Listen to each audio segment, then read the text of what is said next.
All right, ladies and gentlemen, we are back as promised. I mentioned to you guys that we would end the last broadcast and then jump right back on here once Miss Remy was all situated in her office. So now she is here with us, and we get to have an awesome conversation today about her candidacy for Florida State Senate District 9. So without further ado, we welcome Ms. Guerdy Remy. Thank you so much for coming on. Thank you so much, Miss Mellissa Thomas. This is amazing. Thanks for the invite. Sorry for the delay. It's been raining. No problem. I'm glad you're back safely though, because Yes, Florida weather's nuts. yeah, So yeah, especially having definitely. to drive in it. Yes. So, one of the things I always like to start off with when we're interviewing folks on the show is finding out how you and your family have been during the course of the pandemic, finding out, is everybody safe? Did Hmm. anybody contract the virus? Like, how's the recovery going? Let us know how you've Right. been doing. I've been frontline in it because being a nurse and a case manager, and I was doing some traveling nursing when it started. So Hmm. during my campaigning, I had pretty much just stopped doing a lot of my nursing work. But then in Hmm. January, February, there was such a need. And then, of course, I have my three children here, but they're older. So Hmm. I was giving them a lot of education. My concern was for my mom, who was like really my grandma, but my mom. And I was focusing on her because she's like 89 years old and also have pre-existing conditions, but she's in South Hmm. Florida. So at Right. the time we were focusing on New York, right? So I was calling family members, just trying to give them like nursing wise, as far as like washing your hands. Right. This was pre-mask, so it was a lot of hand washing. But firsthand, I ended up going to Kentucky and to West Virginia during like 3 weeks nursing assignments. And I saw so much like our facilities in the area were COVID exposed. They did lose some people. So it Wow. was a real crisis for us. Yeah. And it's just about being safe. It was very hard to hear about people who have passed. I did lose an uncle on an Oh, in-law side. He was in his 70s. So yeah. And wow. he was in New York. Wow. Well, our condolences to you guys and and your Mhm. family in the loss. And just kind of talk about how what the impact was being on the front line, like seeing it firsthand. Having to educate people firsthand. Kind Yeah. of talk about that in more detail. So yeah, when I first went out, it was early March when I finally got another assignment in Kentucky, and I was hearing about New York, right? It was so Hmm. here from January to like March, a lot of us nurses were getting sick. It was like this weird thing Oh. that we were talking amongst ourselves that in December, January, that people were getting sick, and we're Hmm. like, what happened? But they thought it was just like the regular flu, and then of course when it came out, New York, of course, was hit hardest, but people were like, some of our nurses were getting sick and not understanding why the testing were not available. Right. Florida, yeah, right. It was a lot of problems with the testing. So I was very disappointed. I remember March 15th exactly when they were like, yes, this is coronavirus. And people were like, wow, what do we do now? And then all of a sudden, a shortage of masks happened. It was like this weird mass mass problem that was occurring because now it's like we've been training for this all of our careers, the doctors, Right. practitioners, right? And like we know this, you know. So, but inside our facilities, we were like running short on facial masks, on gloves. I went to one facility and they didn't have any gloves, and it was like a box of gloves, and they said we're going to save them for the CNAs because they do more peri care. And I'm like, Hmm. well, we can't work without gloves. I remember calling my agency saying I can't stay here because they don't have PPE. And of course, the agency called the administrator and said, you're putting my nurse at risk. And they took me off the assignment because we didn't, nurses were dying and so were doctors. So that whole month of March and April, I can only say it was just so horrific because we didn't have supplies. People were being exposed. I just kept my protocol that I've learned, and I Hmm. just kept washing my hands. I was social distancing. We were trying to educate our patients, but you know what? They didn't even know what to do. Like it was so new. Our Hmm. facility, I worked at a long-term facility, and the residents were used to walking around the hallways. And so now all of a sudden they had to stay in their rooms. Many Mm. were non-compliant, many. Families, we stopped visitations, and they would still try to find ways to see their loved ones. It was actually heartbreaking because for people who were hospice, usually we let the families in to hold their hands and be there with them. And now they can no longer be with their loved ones. And it was very traumatic. All around. And I think like for us, it didn't start getting better until like June, like the end of May, June, where we could have a mask every day because people were being told they can use their mask for 1 month. And we still had other illnesses like C. diff still occurred. We still had like MRSA. These are other illnesses that you would just wear a mask or a glove one time or a gown and toss it. They were rewashing gowns, which is unheard of. It felt like so developing, like a developing country kind of situation, instead of like this developed country of America. So just social contact, because patients like to hug, you know. Right. Yeah, and so we had to like say no, keep a distance. We were giving injections, and of course we had to worry about like the contact with the injections because we still had diabetes. People were still on IVs. You know, Right. things still like life still happened aside from this. So it was a very big learning situation for all of us. I got a scare. I got tested 3 times. The first place I went, they didn't know. Of course, that was negative. But my second facility, there was a nurse that got exposed to her spouse.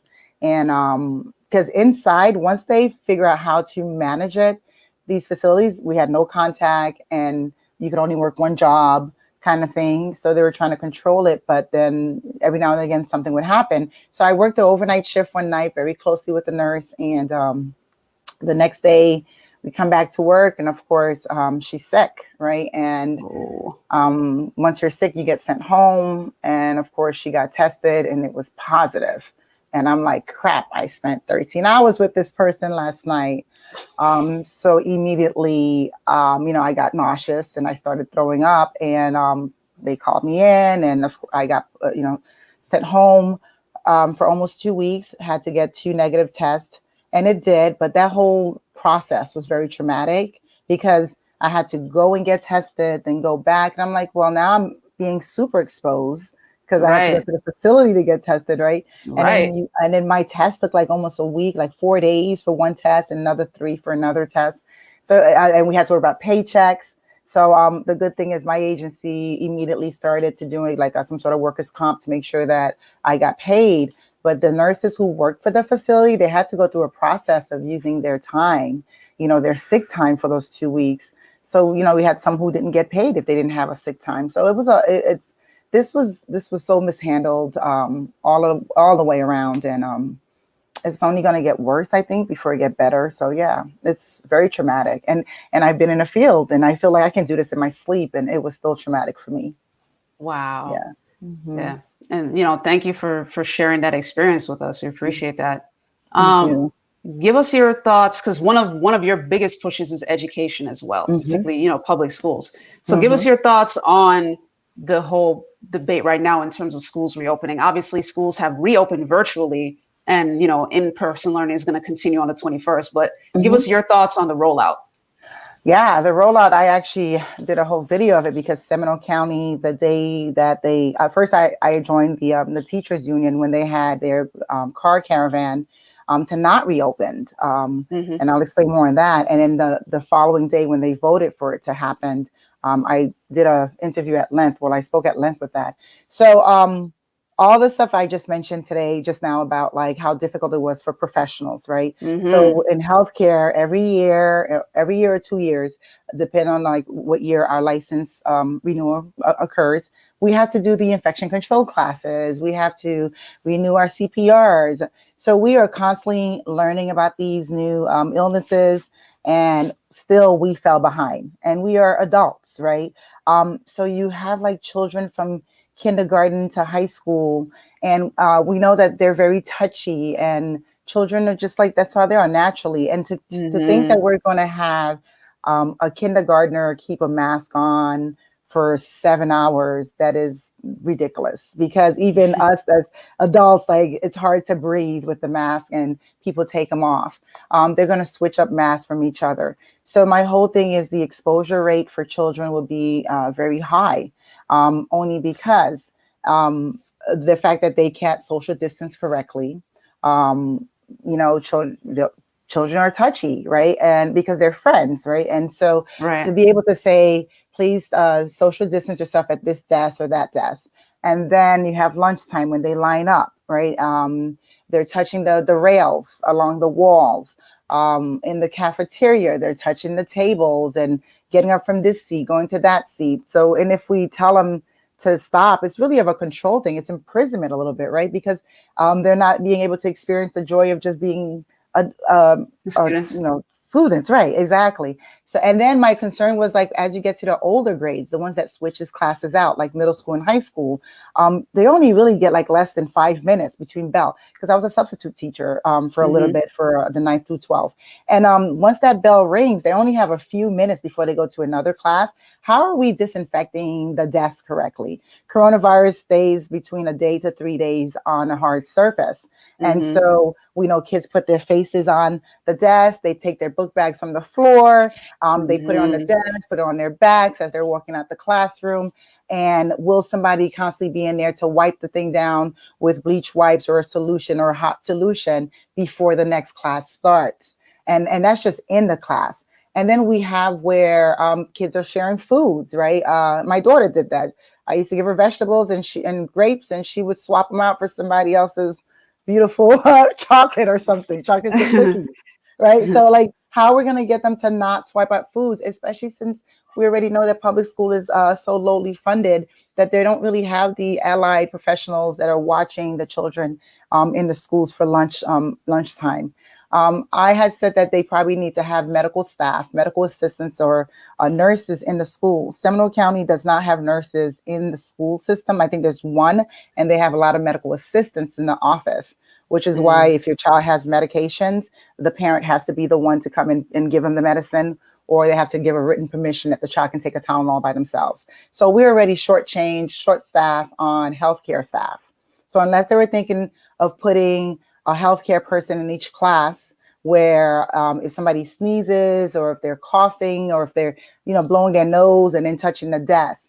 So Mm. I am so opposed that, and all that is in the classroom. Now we get to go to the bus, right? And Right. that bus system, right? How can you social distance? Are they wiping the desks down, the chairs down, and as you're going down? And here's a child who's sitting in the back will touch almost every bus right seat as they're going Every along, seat. every seat. And so, I mean, just regular childhood things, right? And then they're like touching each other. And we have one bus driver and they don't have assistants. In New York, when I was in New York, our bus drivers used to have an assistant, but I haven't seen them any here. So you have one bus driver with about 30 to 40 kids, and then have to think that that person is going to focus on the road and look at the children in back while we're giving them $8 an hour. That makes no sense. It's just so not fair to put their life at risk like that. And so from the school bus, so now we have this child coming home. And in Seminole Right. County, there's a high rate of generational living. You have the Hmm. grandmas, the parents, right? And then the great grandchildren. And so different stages of predisposing illnesses, whether it's hypertension, diabetes, cancer. And so you can have the school age child coming home, just like they give pink eye. So the focus is, Right. if your child can give you pink eye at home, they can give you coronavirus at home. So it's the same concept. So I'm so against opening up schools right now. I felt that if in May, like April, May, if they had already planned to at least, okay, since we don't know what's going on, let's stay closed for another year. Parents do have to work, right? Maybe they could have had a cousin that lives in Louisiana. Hey, could you come stay with me for a little bit? And you can watch my children while I go to work. Like, we could have pre-planned their future if they knew ahead of time that the schools are going to be closed. Many parents have to work 2, 3 jobs. They probably would have been able to speak with their manager as far as like redirecting their schedule, switch their shifts. But to let them know like 2, 3 weeks before school open that we are going to open, that's what's causing the problem right now. And Right. how people can get fired and kids can get sick. So yes, I'm totally against it. It should have been planned much, much better before we opened. Awesome. Thank you for sharing that as well. In the meantime, guys, we're going to take a quick commercial break and come back and get deep into the candidate talk. As always, you guys know how we roll on the FNN Politics and Power series. Stay tuned. Thank you. At Duke Energy, we deliver electricity and so much more, like free home energy assessments, rebates for energy-saving improvements, payment options to help you better manage your budget, and even bill credits for helping the community use less energy. So no matter what you're doing, we can help you make better energy choices every day. It's just another way we bring power to your life. How much can you save? All right, guys, and we are back with Florida State Senate candidate Guerdy Remy. Thank you for tuning in, and thank you, Ms. Remy, for choosing to come on to our show. It's a pleasure having you. Thank you. It's a pleasure, Ms. Thomas. Thank you. No problem. So, of course, I always ask this question right out the gate. What makes you the best candidate for the position you're running for, in this case, State Senate? I am the best candidate because I think I am the closest to our people in Senate District 9, as well as Florida as a whole. I've pretty much spent my whole adult life either advocating for, working with our communities, whether it was in New York or as a nurse and an activist, and then coming down here, at first working like regular community people, as far as like a community organizer for church services. I was a parish nurse. I work in the school system. I volunteered as an IP translator because I'm Haitian American. And so for children who speaks Creole, my job was to translate the programs for them when they're enrolling their kids into the IP program and testing. So I've done all that working for free, volunteering for free, while doing my job as a nurse and case manager. And then after 2016, full advocacy for reproductive rights, women's rights, LGBTQ plus rights in the environment, lobbying up and down Tallahassee and Washington, D.C. with different organizations like Organized Florida, Planned Parenthood, Q Latinx. So my goal is I've always been a service to people while doing my regular work. And then I'm closest to them because I'm in their homes. I'm in their homes as their case manager. I hear what they have to say. I'm able to reach across the aisle, even to Republicans with Trump signs outside their door. Because at the end of the day, it is about putting food on your table and paying your bills. It's preventing the working homeless from becoming more homeless. It's using our funds for the people. I'm not saying the other candidates don't have a people platform, but I've always had a people platform because it is about putting people first over profits. Awesome. And you have a very layered and rich background. So during the bio, during the first stream, I talked a little bit about your bio in terms of your very rich cultural heritage, but also speak to our audience about your military background as well, because you're a U.S. Army veteran. So kind of talk about what you were able to bring from that experience back into the civilian world. Definitely, yeah. So I think I was very thankful to be able to be a part of the military. I actually went in as an adult, I would say, because I was married with one child, and like many others, I was like, what am I going to do with my life? I wanted to travel the world. I got married young, had my first child young, and I felt that I needed to experience life more. So I joined, and at the time, I don't know if this law still exists, but when you're married, your spouse has to give permission for you to join because they don't want you to be a sole parent or something. And so me explaining to my ex at the time that I need to still focus on helping our country and doing things better for my life, for our life. So when I went in, I was shocked because of course, I'm from a big family, and my parents and still working along with each other, unity. And so it wasn't that much of a culture shock being in a room with 60 other females trying to shower with like 6 shower heads kind of thing. But it was culturally because, right? Because we had like I'm a Navy vet. Like I get it. I was in the Navy, so I get it. Yes. And I went as a pharmacy tech with the medical assistant. So in peacetime, I would be a pharmacy tech. And then if it was wartime, combat time, it would be a medic.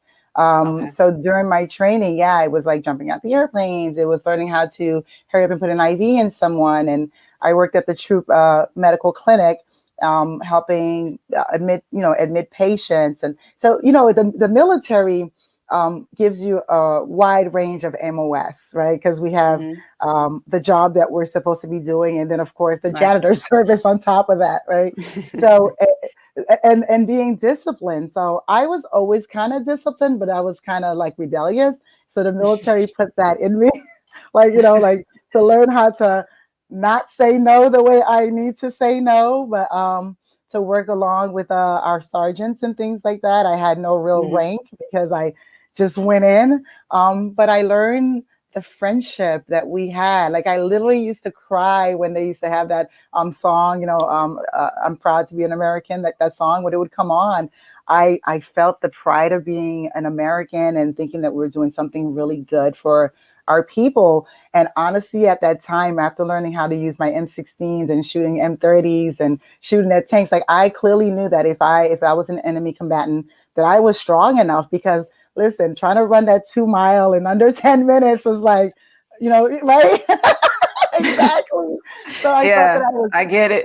yes, I was physically trained, I was mentally trained.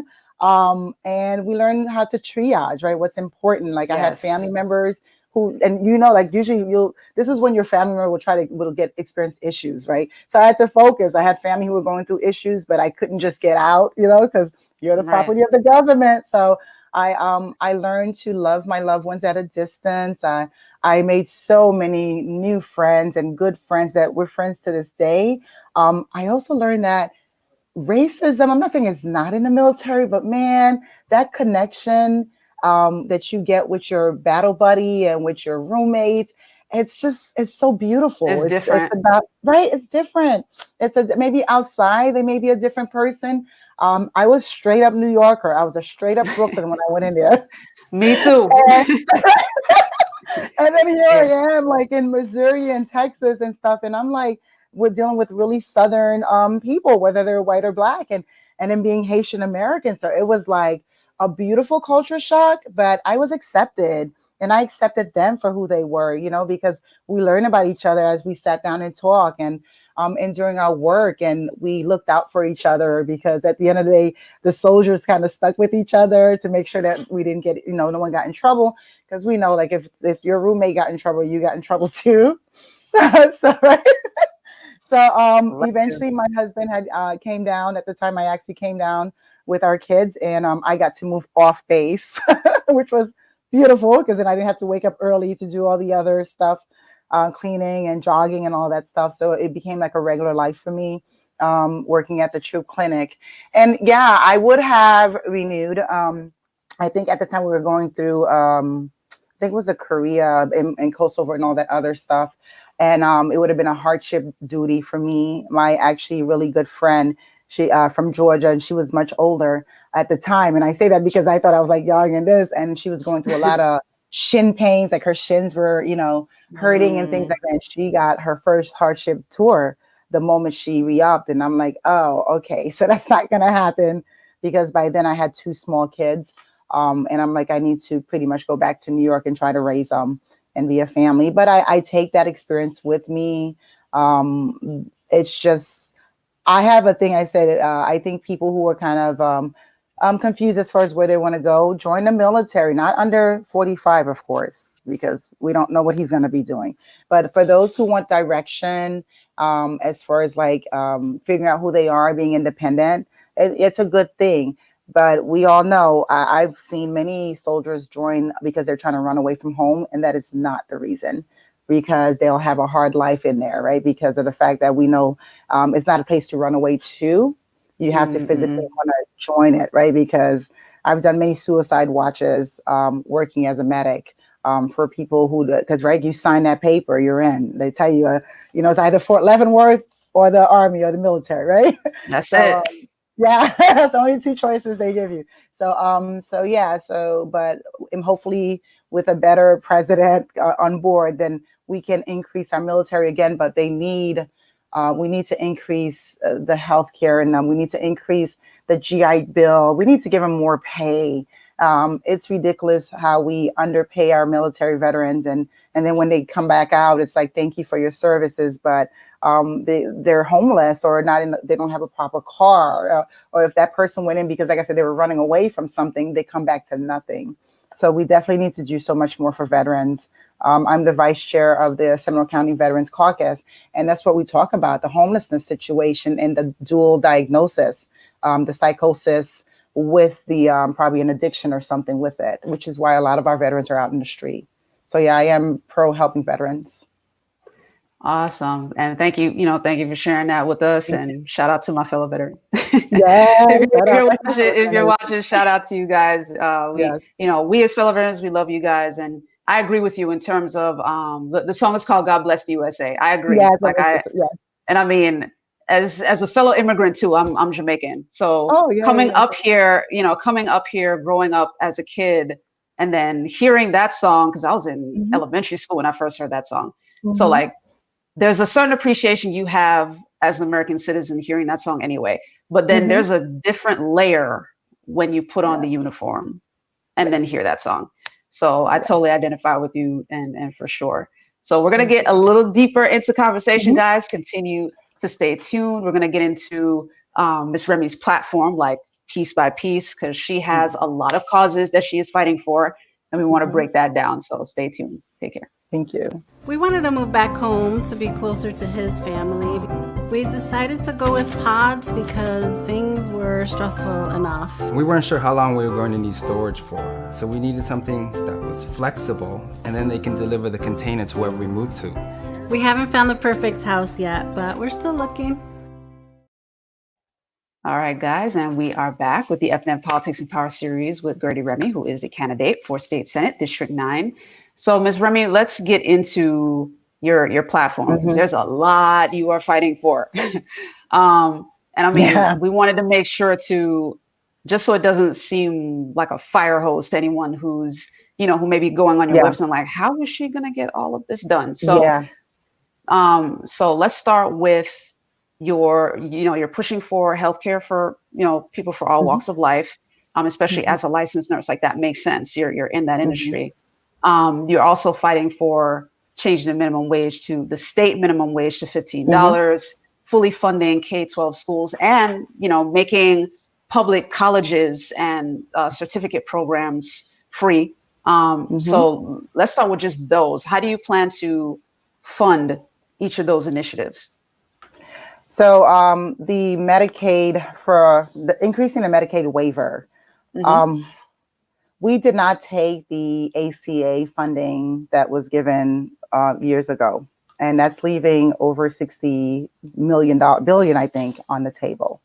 With that, we will be able to fully fund our Medicaid waiver program. And a little interesting fact is that 36 states have taken it. And so our tax dollars is actually paying for states that have taken it.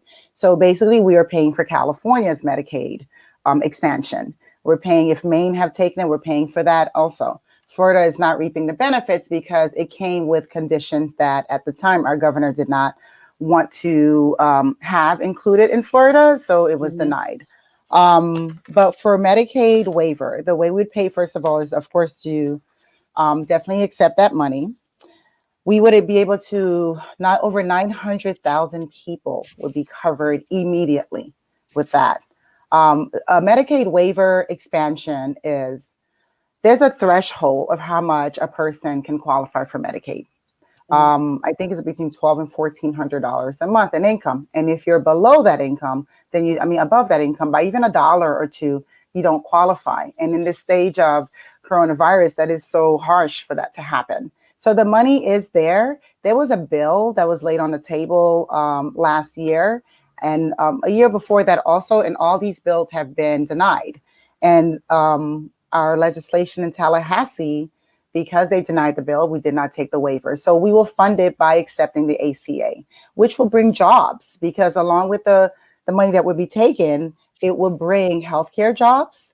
We can have our techs, our CNAs.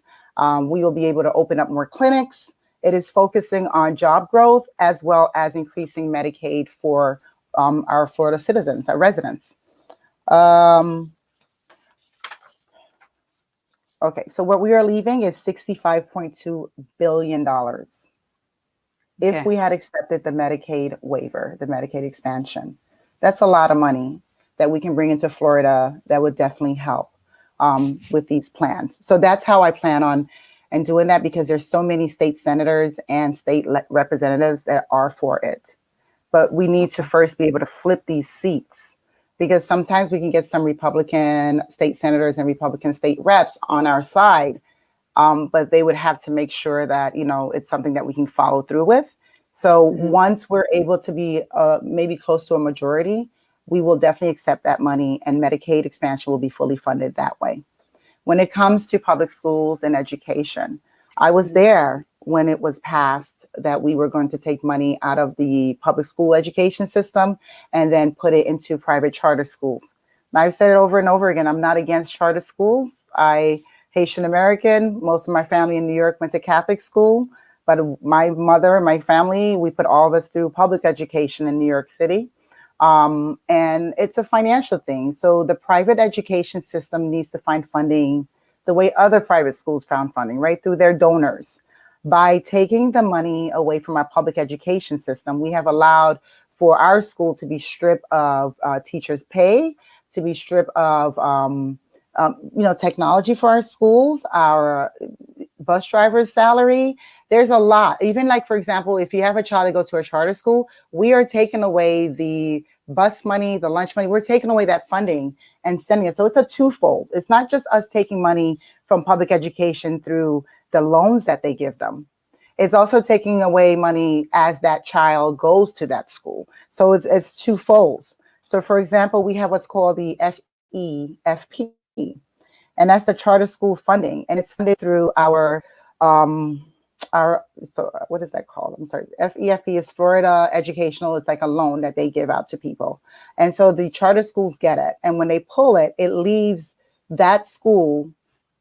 Like they take the funding from public school to fund the charter school. So it's a twofold, and then on top of that, then they take away the class ratio size. So with our, I want to be able to not allow the charter schools to receive that funding. It's a startup funding, to say, and then after that, the kids get away. So if a parent want to take away their children from the school, that's fine. You can put your child through a charter school program, and yes, the funding will go with the child, but it's the initial startup that we are pulling that funding to initially start up a charter school. And it's charter schools and private schools, a private religious school. I'm Catholic. Hey, I get it. But you know what? I think if a Catholic school want to start a Catholic church want to start a Catholic school, then they would have to find that funding elsewhere. And that's where I'm at with that, because we're dealing with class ratios, we're dealing with education systems, we're dealing with the teachers' retirement, we're dealing with the paraprofessionals' pay. And then we worry about high stake testing, and all that goes to funding. So I want to revise that bill that was signed in 2018, I think it was, repeal that and make sure the funding gets reallocated back into the school system. It is there. The money's there. It was taken away. We just have to make sure it's put back in. Got you. And talk a little bit. Go ahead. Oh, the third thing you had said was, what was the other stuff? School, housing? No, I hadn't touched on the housing yet. Okay, the minimum wage for $15. Oh yeah. So with the minimum wage, the minimum wage, we do have initiative on the ballot already, Amendment 2, and it is $15 an hour, and it's at increments, right? So it's going to be $15 an hour in 2026. It's $10 next year, 11, 12, up until 26. So we are funding that through the fact that it's in increments, and then we would have been the highest state in America to have it.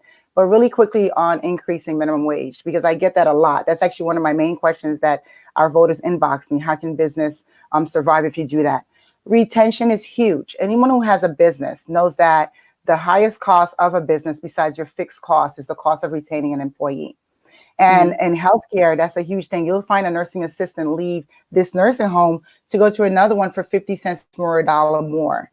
And then the initial output of retention is or putting in the application, right, to Indeed or something like that. Then you have to train them, and then you give them like a, the 1 week training, 2 week training with pay. That person comes in, they spend a month on the nursing home across this doing $1 more, and that employee leaves. So they would save on retaining their employees and then giving them benefits. And that you can have that employee till retirement if you give them that increased pay. Got you. And thanks for breaking that down as well. We're going to break out a few more things, guys. We're going to take another commercial break. This is a good conversation, very meaty conversation, and it's going to continue. So stay tuned. We have a lot more coming up. Thank you.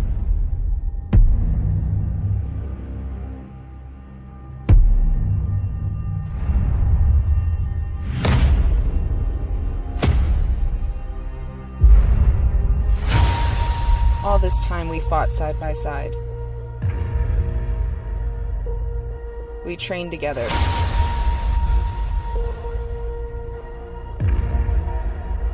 We lost together.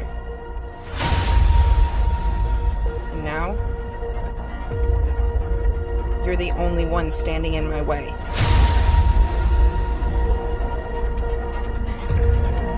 It's been a while, old friend.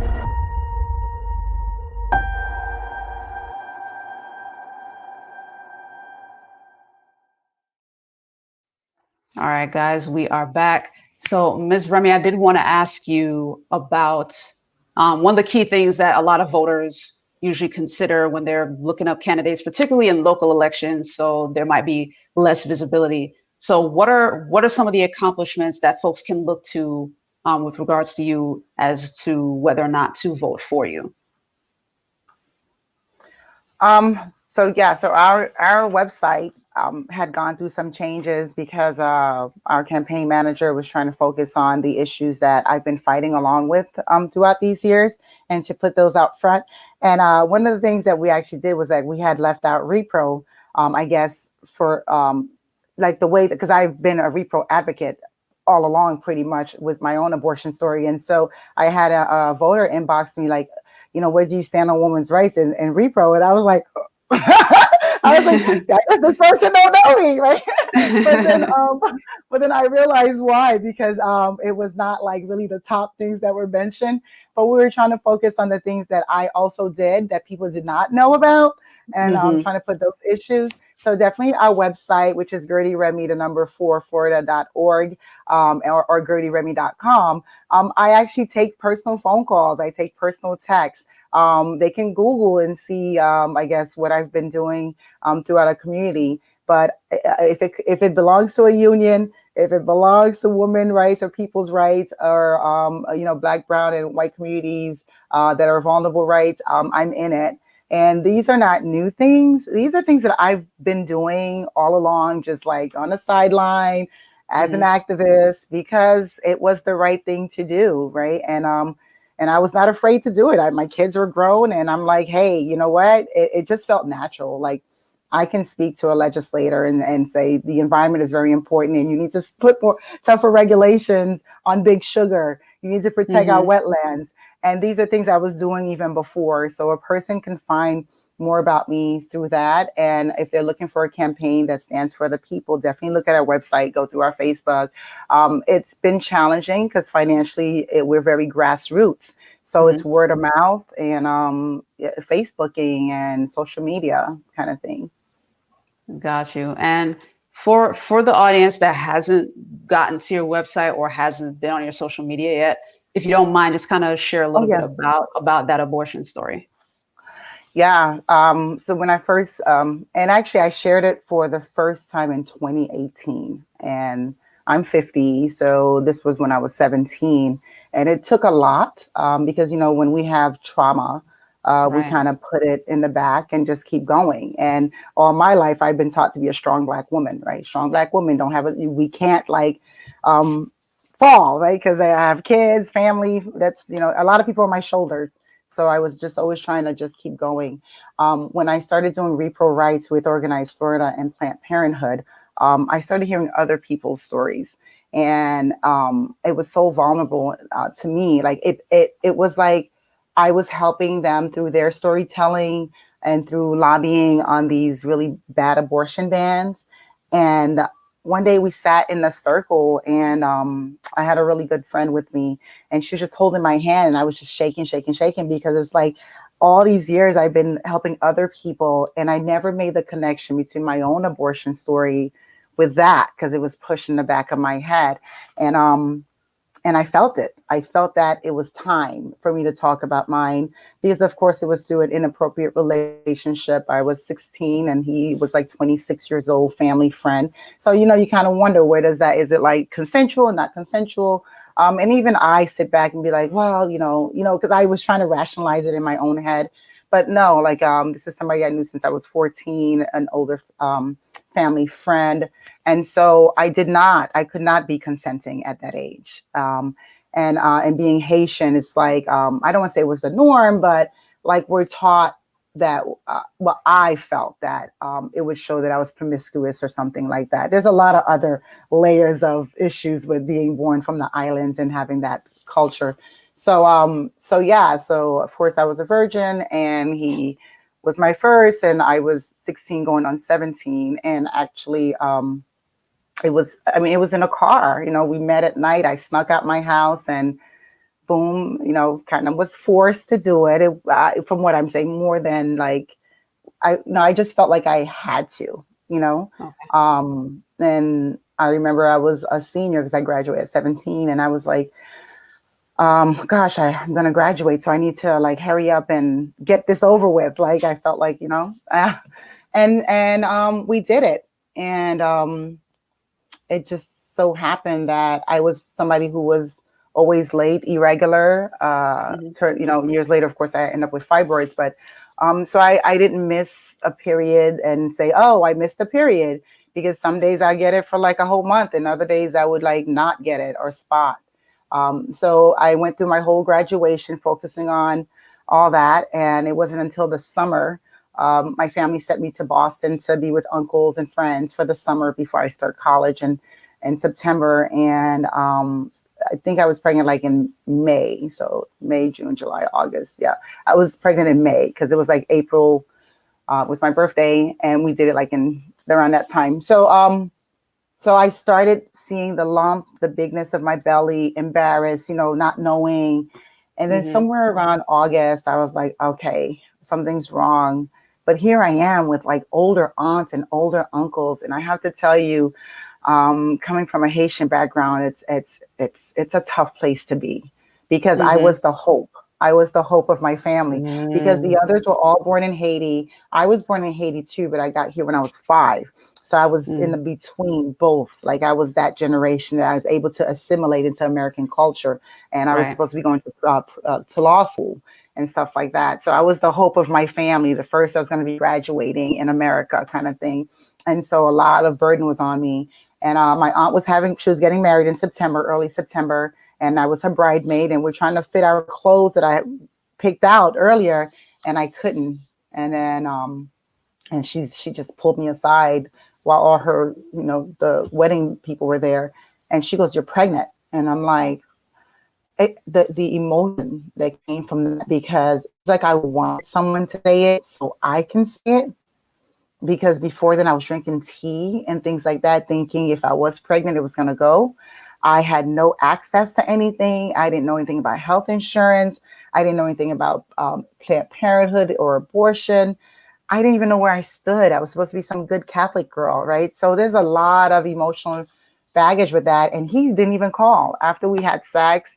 And I told him, I think I missed my period. He says, "It's not mine." Click, and hung up the phone like midsummer. Wow. Yeah. Wow. And then like, I have a girlfriend kind of thing, he said.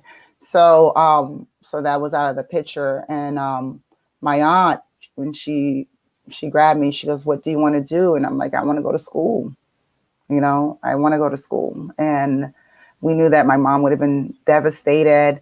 I'm not going to say I would have been kicked out. I don't know what the situation would have been, but she was like the cool aunt. And then so she helped me through the process. And by the time I made my first doctor's visit, she did her wedding. And because she was going to get married right then. She says she was not going to do her honeymoon. She actually did not do her honeymoon. She had her wedding, took me to the doctors like that weekend, the day after the weekend. And I was 5 months. I was 20 weeks. Wow. Yeah, I was 20 weeks pregnant. Never having seen a doctor. Never, really probably thinking I was pregnant because of August, by August, not knowing any of that. And of course, my mom had died. So my grandma had taken us in and became our guardian. So I felt like the adopted child, was I going to be hated? Was she going to kick me out? Because it's not like it was my mom, so I couldn't keep this pregnancy, and I was in no situation to keep the pregnancy. And at the time, we were still able to have abortions up to 5 months. And it was in a hospital. So it ended up being a safe one. She brought me to the doctor. The doctor had me admitted in the hospital. And the next 3 days were so traumatic for me. I think that's probably why I blocked it off, because of course it's a delivery. It's not a different abortion. And, they put like stuff in your belly. And here I am now just turning 17, and my head is like, I don't know what I'm going through. I honestly think at the time, like there's no way, because there's no education on reproductive wellness and stuff like that. And so they put in the belly, and then they're like, you have to wait. And so I went through the whole birthing process, the whole cramping, and they put me on a maternity floor because there was no place. And in that maternity floor, I can hear children crying, babies being born. My door was by the window. My bed was by the door.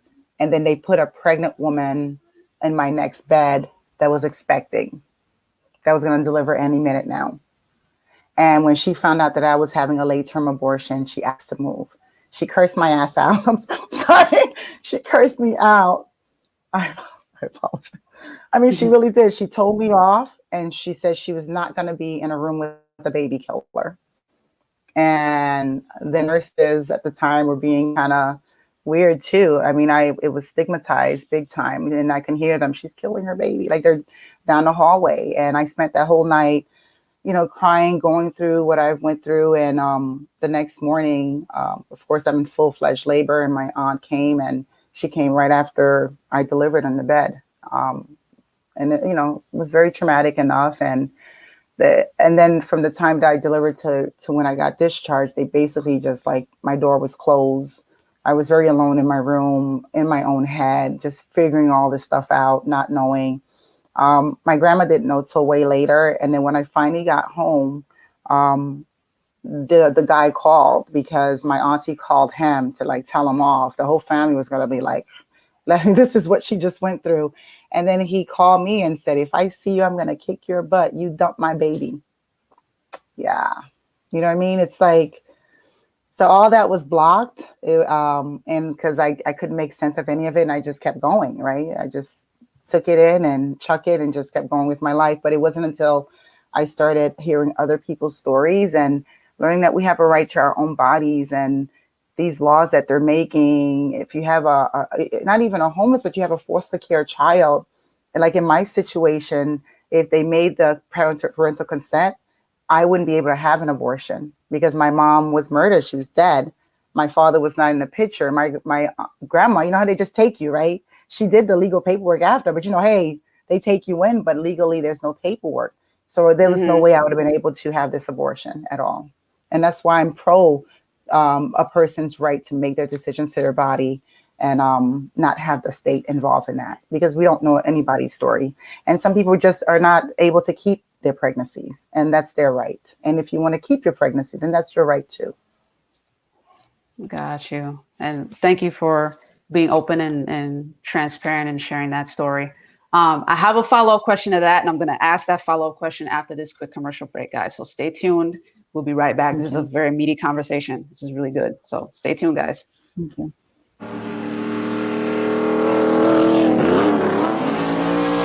One of the things I love about Bass Pro is they have 3 great ways to shop. You can head into one of their awesome stores, visit BassPro.com, or get great gear from that catalog Johnny Morris sends out. Hi, here's your package. Bass Pro Shops, where commitment, passion, and the great outdoors all come together. Why would you shop anywhere else? All right, guys, we are back with Florida State Senate candidate Guerdy Remy. Thank you so much for continuing to tune in. And Ms. Remy, thank you for being on the show and, for sharing that very open and transparent story about your abortion journey. My follow-up question is, and this is a conversation that I personally haven't encountered very often, but what were your thoughts? What are your thoughts on the possibility of having put the child up for adoption? Like, obviously you were 17 and kind of young, but in the current context, like, what are your thoughts on that, even in the reproductive conversation? In the reproductive conversation, if that was the choice that someone wanted to make, that would be fine. For me, after knowing I was 20 weeks and have not even having gone to the doctors to have any prenatal care, I didn't think that was a choice for me at the time. I didn't feel, to me, the pregnancy, how I had it, how it occurred, the process up until the point where I found out that I was pregnant, that was not a choice I wanted to make. And I feel that if it is a choice that someone wants to make, that's fine too. My whole goal on reproductive rights and justice is that a pregnancy is definitely between the person, their partner, if they want to, their family, their religious perspectives, and not the government. The government should be if it's for safety reasons. Now, I think maybe if my aunt had said to me, if I saw there was a way, you understand, if that conversation had occurred, that's why I said family is important in these conversations, if that's what the person wants. So maybe if my aunt had said to me, like, okay, maybe we can put your child up the pregnancy for adoption or something. But I can't speak on that because at the time, I knew that I did not want to keep that pregnancy. And that should be my right to not keep that pregnancy. I didn't get that pregnancy on the terms that would mentally keep me stable. At the time, there was no prenatal care, so I don't know what I was facing. My living situation, she had already raised 11 children, and for me to come in with a pregnancy and give her a child, there's just so many factors that I can't think of that right now. But definitely, if that is the person's choice, then yeah, it should be. There's a lot of kids out here too that needs to be adopted anyway. That I think that we should focus on adopting children that are here, especially older children. Seminole County has a big percentage of older children that are in the system that cannot be adopted. So before I would think about putting mine up for adoption, I think we should think about the ones that still need to be adopted in our system. And what are your thoughts, especially given the office you're running for, because that's the office of a lawmaker? Would it perhaps improve things to improve that system, like the adoption system, streamline it, kind of make it a little, talk about, actually, I think it's before then, which is why it's such a hypocrisy, right? When my children were in public schools here, the letters sent when they're like 9 years old or something, I think it was like 4th grade, to opt into the health education class. So giving health education class or repro class is something that's frowned upon. And I feel like even as a Christian that, it's something that we should allow our children to have, because for the greater good of one. Yeah, maybe this family is able to talk to their children early on about safety with sex, safety with using protection. However, not everyone is like that. And we have kids that are living in the streets, right, that could only go to school. And we have those that are living with aunties and uncles. So it starts even earlier before we talk about adopting. It starts with putting these back in our classrooms, putting reproductive learning and wellness and health, and not just giving you like a one day on how to take showers or clean your body and things like that, but real important things about reproductive rights, real things about choices that we have, using protection And teaching them about protection doesn't mean we're telling them to have sex. It's just letting them know that if you're ever in that situation, that you should be able to use a condom or take the pill if you want to, right? And so it starts with reproductive education in school. It starts with also teaching within our own families, opening up reproductive conversations, so it's not so taboo, especially like for us who come from different cultures. It is something that's very hard to talk about.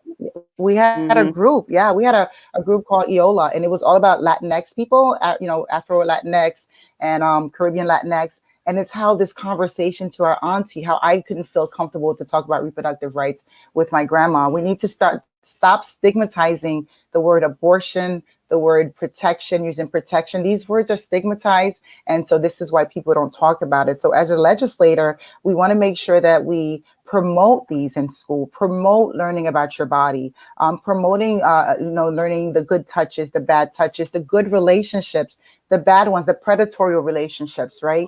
We need to educate our kids on when people, grooming, right? Because I felt like I was probably a product of grooming from this guy, right? So, and we know that when you have your teenagers at home, you can have somebody in their 20s that grooms them, and then they feel like they're important. I was the perfect person to be groomed. My mother's dead. My father was in the picture. I live in a household with 11 people. You know what I mean? So this is things that we can teach them about. So putting these classes, these educations in our classes, making sure that we have language that is accessible to people to understand, making sure it's in the language of that population, whether it's Creole or Spanish, having community.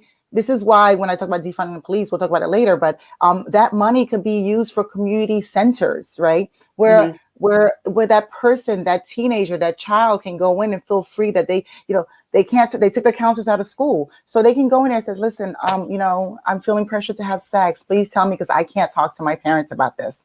So we need to have community centers in our towns and our cities where they can go in and talk and get the information and participate in these classes, and then be able to have free access to that. We have that in New York, where you can go and get a condom, where you can go into a clinic and get free birth control pills, which should be paid by our medical system, because how else are they going to get it? A 16-year-old cannot work enough to pay their monthly birth control medication cycle, right, every month. So we need to first make sure it's accessible, make sure the language and the conversation is something that can be understandable. We need to make sure it's in our education system. And on top of that, we need to make sure we promote empowerment of our communities, right?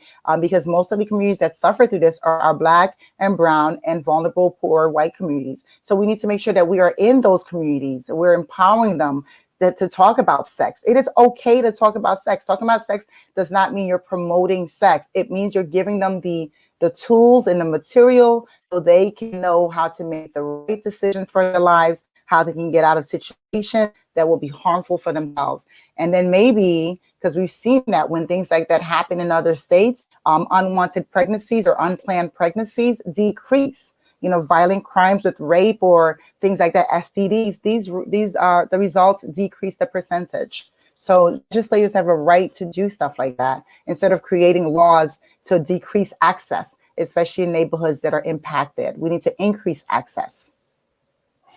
Gotcha. That was a mouthful. So we're gonna take one last quick commercial break and kind of come back and wrap things up with Ms. Guerdy Remy. So stay tuned. We are wrapping things up. Thank you guys so much, as always, for tuning in. We'll be right back. I'm not picking it up. You pick it up. I'm not picking it up. Well, somebody's got to pick it up. I'll pick it up. They're clean. 'Cause my hand is clean. Oh yeah, I'm Charmin clean. That's how I know they're clean. Charmin Ultra Strong is woven like a washcloth and just cleans better. Yeah, I'm Charmin clean. The kid does have a point. My hand is clean. Enjoy the go with Charmin. And for an extra clean finish, try Charmin Flushable Wipes. All right, guys, and we are back with Ms. Guerdy Remy, who is running for Florida Senate District 9. So, Ms. Remy, kind of talk to us about, obviously as a state lawmaker, you're going to have to work with lawmakers on either side of the aisle. I know at the beginning of the interview, you talked about how that won't be a challenge for you. You're kind of used to that, but talk about how you normally navigate those conversations. How do you normally negotiate for the results that you want in a way that still beneficial, even with the person that disagrees with what you're talking about. Yeah, definitely. The immigration bill is a perfect example of that, because SB 168 that was passed last year, we wanted to, because it was such a very big, important bill. That bill was where we would now make our law enforcement pretty much work along with ICE and detain our undocumented individuals until ICE can come and get them, which is something that is really supposed to be unlawful. And we had cities like Orlando that wanted to be a sanctuary city, but this bill also included that if if a head of a town, like a mayor or something, wanted to disobey this law, that they would also either get fired or suffer consequences. And that goes directly against the home rules that we have in Florida. But anyway, so with that bill, we needed to have Republicans to come on our side. And through lobbying against that bill, we were like, I sat across several Republican legislators that whole week and then afterwards, and we were trying to find a common ground, because despite what one may think of an undocumented individual, we know that a lot of the majority work multiple jobs. Some are being exploited by their employers. Many pay into the tax system, and once they're deported, they don't get that money back. So contrary to what people do think, undocumented people pay into our tax system. And it's very unfortunate that if they get deported to their other country, that that money stays with us. And what are we doing with that money? So those were where I come. I think when we're talking to a legislator or a senator from from an opposition, pretty much, I don't come on as an enemy, because I try to find what's the greater good. Why is it important to you? Why is it important to them? And of course, it is important because of businesses, right? Because, okay, let's just say if they're mostly worried about small business or the financial impact. The financial impact is a lot of the undocumented individuals are actually working and they're paying mortgages. So once we start deporting, we have a whole bunch of homes that will be left unpaid, right? And I had a perfect example, because I have somebody in Seminole County that had happened to back in 2010, where I spoke about that at length, that he came home, he was a CNA, came home from Haiti. His wife was still undocumented. Her card had expired. Their older daughter was born in Haiti, so she was undocumented. The two youngest children, the two sons, were born here. He came home, found his house disheveled, and of course, they had taken her. He didn't find out till a couple of days later. So he ended up leaving everything. When he contacted me, he went to the Canadian border, left his whole house. This is right when the whole first crisis was happening with our economy, and ended up in Canada. Canada took him, and he's been a resident and a citizen in Canada since then. So what happened to that home? You know, it's there. And what happened to the mortgage on that home? It became, it's a foreclosed home in your neighborhood that is unkept and unsupervised. And so as we deport people, or people know that they're being deported, like when 45 had said, 2021, everyone gets deported, why pay your home? So a lot of foreclosures are going to be occurring. So we need to reach across the aisle to explain why it's important to you. It's important to them because financially it's going to be a disaster as we start talking about deportation. People will not have a reason to be paying their homes. We also have domestic violence that's going to be underreported, or sexual crimes that will be underreported. So if we have a predator in our neighborhood and they're against undocumented people, or just a predatory criminal, if that rape or whatever is not reported, we're not going to know. Law enforcement's not going to know that this is occurring. We have children that are probably going through their own abuse, right? But that law, we were trying to see if it would exclude DCF, because that child should be able to go to the school nurse, go to their teacher, because we're mandated reporters, teachers and nurses, and say that they were being abused or hit or something like that. But if they're afraid that their parents are going to be deported, or if they're going to be deported, they're not going to report it. So we're going to have unreported crimes. We're going to have homes that are going to stay in foreclosures. We're going to have people actually go to the emergency room when they're really, really severely sick. And also in this coronavirus atmosphere, we're going to have people who are afraid to go to the hospital because of the fact that they think that ICE is, in cohesion with this, is cohesive with the emergency room system. And so we're going to have people spreading coronavirus because they're too afraid. So when I speak with any bill that is bad, whether it's an environmental bill and I need to have Republicans on our side, we really just try to do hard facts. I do my research. I do the hard pluses and the negatives. And I remember sitting across from the state Senate that voted against the bill. She went against her party and voted for us because we had lobbied her, we'd given her the facts, and she realized it was wrong. It was a bad bill, and she voted for us, although that was not enough to keep it from passing. So, or we did it again with fracking. I went to Representative Miller, and I went and lobbied and talked about how, we need to ban fracking. They were trying to do it in the Pine Hills area, and we know Pine Hill is fracking is a third multiplier in the Pine Hills because you have the already health issues, you have food deserts, you have impoverished neighborhood. There's so many things going on in that neighborhood with Black, brown, and the white community that the last thing they need to do is to put fracking there that's going to do low birth weight, early pregnancy, deliveries. It's just, and then we talk about the burden that's going to have financially on our state because of all these detrimental issues that's going to be occurring to the fracking. And so that bill did not pass. And so, yeah, I can reach across the aisle because when I'm speaking, I make sure I have my hard facts because I really want, if it's a bad bill that I want to not happen, I really want to put that point across. So I'm going to be factual with them. I'm going to try to make them know why it matters to them. Because at the end of the day, that's really what it is. Why does it matter to my community? Why should I go against my party and vote with you? So I make it as a Florida as a whole. It's not just about District 9. It's about Florida. And yeah, so I've been able to successfully reach across the aisle to the opposition or the Republican Party, I should say. Got you. And lastly, as we wrap up, because we're actually over the hour, but thank you for choosing. No, it's cool. Thank you for choosing to stay with us as we wrap up here. But I did want to get into, you touched on it a little bit in terms of our activism, your activism in terms of like the post George Floyd death. Like, what do you feel is what do you feel the most effective action steps at this point? Because there was a lot of, pent up frustration. And right now we're in a very crucial season of change. So what do you feel is a constructive way for people to take the energy they feel, whether that's to get involved politically, to protest, whatever that may be? What's the most effective way for them to take action? The most effective way is for us to make sure that we know that Black Lives Matter is not a slogan and it's not just a hashtag.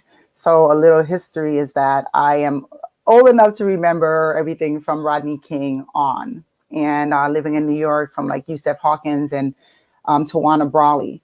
And one thing we've learned, right, there's a whole history of law enforcement and Black lives, our Black and brown lives. And the basic first step really is to learn why law enforcement was created to begin with.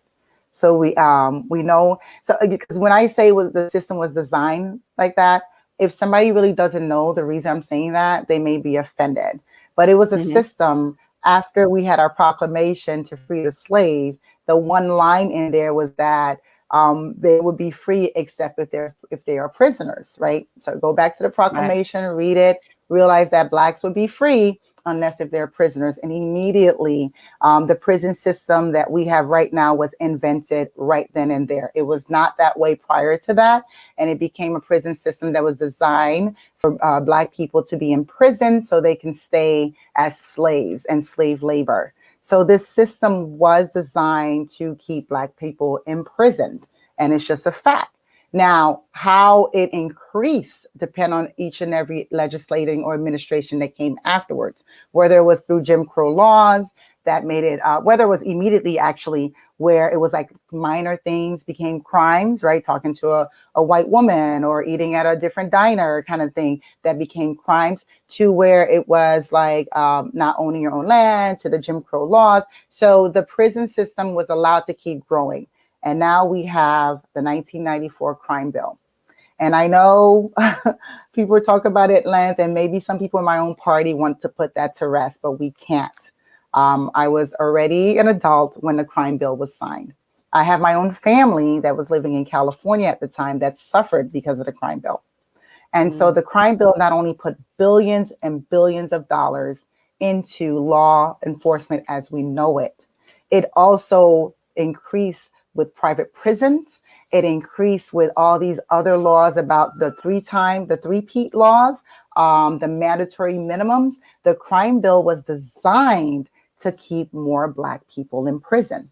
And it was the worst bill that could ever happen to Black Americans. And it totally took away a lot of our Black men and imprisoned them. For example, you had the Rockefeller law where a marijuana, cannabis, you can get 7 years, but a person with rape can get less years. And who, according to American culture, smokes more weed and they think is the Black culture. So that bill was designed to put more Black people in prison. So this is why I am for, and I'm going to digress a little bit, for decriminalizing, not only legalization of cannabis, but decriminalizing cannabis and expungement of the records. Because a lot of people are still sitting in prison for something that is legal in almost 45 states. And pretty soon it's going to be legal law of the land. So we need to start thinking how we're going to get our Black men out of prison and have their records expunged so they can have a life. So with the prison system is why Black lives are important, right? Because now we have a history that it was designed for that. Then we have a history of law enforcement using their force to kill our Black men, our Black people. And it has to stop. So when I say that we need to defund the police, that 94 crime bill allowed billions of federal tax dollars to go into our state law enforcement. And then we have the 1033 program, which is a federal program that gives our police department military gear, the gears that we used to wear. It gives them our weapons, our trucks, our uniforms. It gives them all of our old supplies that we don't use anymore, but are still militarized. It gives it to a department. All they got to do is make an application for it and they get it, no question asked. So I went from seeing our New York police officers like on bicycles, even they were going through something, but basic cars, basic 20, 30,000 Ford cars, okay? Basic weapons, basic uniforms, to them looking like a full-fledged soldier that is fighting a war overseas. And that is wrong, because the officers are supposed to protect and serve, and military soldiers are supposed to protect our country. So we cannot have them having the same kind of gear. They're in $60,000 cars that are so, they're made like our tanks back in the military. And that's funding. That's my tax dollars. That's my nursing tax dollars. That's your tax dollars that is going to fund these programs. Our law enforcers do not need all of this gear, and we need to, number one, defund that part of it. The state needs to reallocate those funds. If the crime bill is still putting money into the private system and into law enforcement, then take the federal dollars, and the state dollars need to be decreased. Like I think Seattle just did that. They defunded their police. So something like that, where, and of course the person quit, which is a cop out, but whatever. But anyway, and then we have the salaries, the difference in salaries of officer who's just coming in and the one that is like really high up. There's like almost $100,000 difference, because they're starting them at 29, 30,000, and the others are high six figures. So we do need to reallocate the way their salaries are going. We need to reallocate if they're getting a 1033 program, which equipment they can get based on their area. We need to also do something that New York did, is that if you live go to be a cop in that area, you need to live there. You cannot be a cop in Pine Hills and live in Heathrow. Can't happen, because you're not going to understand the diversity, the background, the people of that neighborhood is that much different than yours. So we need to make sure they live in their neighborhood, and the accountability. The reason I brought up the other people like the Tawana Brawlers and things like that is because we have a long history where police officers are not held accountable, because the police union is so strong. The police union needs to do what healthcare unions do. A nurse, a CNA is accused of abuse, they are clocked out pending investigation without pay. Without pay. While the investigation is going on, if it's unfounded, then you come back to work. And if it's founded, then of course you escalate to the next level. The union has allowed, not the police union, has allowed for these officers to be on desk duty around the same files with their salary. Why not continue the abuse? There's no retribution. And so we need to make sure we have these citizen boards, like I said before, that are not closely related to the DA, to the mayor's office, to the commission office. It needs to be a totally elected board from the community. And they are the ones that need to do the investigation, just like an IA would do. And then we would have a state umbrella. You know, because of home rule, I don't want to give the state too much power, but that county needs to have an accountability board. But that accountability board needs to be able to be supervised by a department in the state that supervises when these unjust shootings of Black, brown people occur. Like, you know, any other warrants, we need to stop those those non-knock warrants. We need to stop mandatory minimums, and we need to stop cash bail and private prison. A cash bail is the difference between somebody staying in jail for 6 months because they cannot afford bail. It needs to be where you can give bond. We have states where you can put up your house, where you can put up a portion of the cash. Most of the Black and brown people that are in jail because they cannot afford to get out of prison because of bail. So these are programs that we need to talk about. I've talked to different organizations that have bills already set up for things like that. And I want to bring all that to the table. Until we totally heal and dismantle this system of imprisonment the way it is, and create a rehabilitation system for people, because a lot of the people also that are in prison are for psych reasons and for drug addiction, because Florida has a really bad drug addictive rehab program. It's probably non-existent, and we don't have really good psych care and insurance for that. So they house them in prison, and then we keep them there because they can't afford to pay their bail. And then we think they can come out after with really bad representation legally. And then we put them in a society with no housing. They're back in the street. Well, what do you think is going to happen? It's a vicious cycle. And then we also stop them from voting by trying to get rid of Amendment 4. 1 out of 4 Black men in Florida could not vote. So it's a vicious cycle. Constantly keep the brown community down, and a lot of really educate yourself on that. Keep rallying. Black Lives Matter is not just a slogan. It's real. It's a real life. And speak with Black people. Ask them what they want. Talk to us. We will definitely let you know we want equal rights like everyone else. And on that note, we will wrap up our show. Thank you so much, Ms. Remy, for sharing your platform and breaking things down in great detail. Like, we really do appreciate that. Like, one of the main purposes of the Politics and Power series is to educate the viewers, and even for folks who have been voting and they're used to everything, politically jaded in some cases. It's always best to dig into the minds of candidates, whether new or seasoned, and hear their perspectives, and everyone be able to share their perspectives as well. So thank you so much for sharing yours with us. We appreciate you. Thanks for coming on. Thank you for inviting me. Awesome. Have a great day, everyone. Thank you so much. Please go out and vote.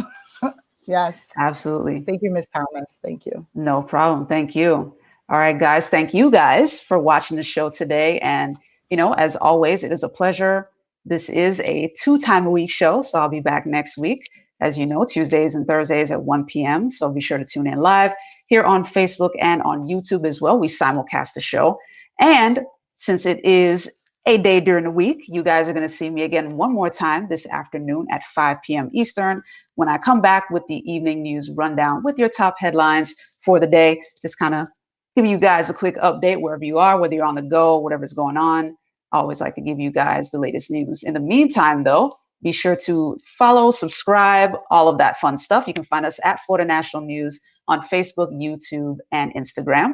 And on YouTube, be sure to also click the little bell icon so you get all of our notifications for all of our shows. And a couple of our other pages on Facebook include FNN News TV and FNN News Live, so you can find out more information. If you are someone who is a business owner or know someone that is, be sure to just give them our email. We love to welcome advertisers on our shows. We have 5 of them to choose from. So just drop us an email at ads@floridanationalnews.com for more information. We love to chat with you, discuss those options. In the meantime, guys, have a great rest of your afternoon. I will see you at 5 p.m. Eastern with the evening news rundown. Take care.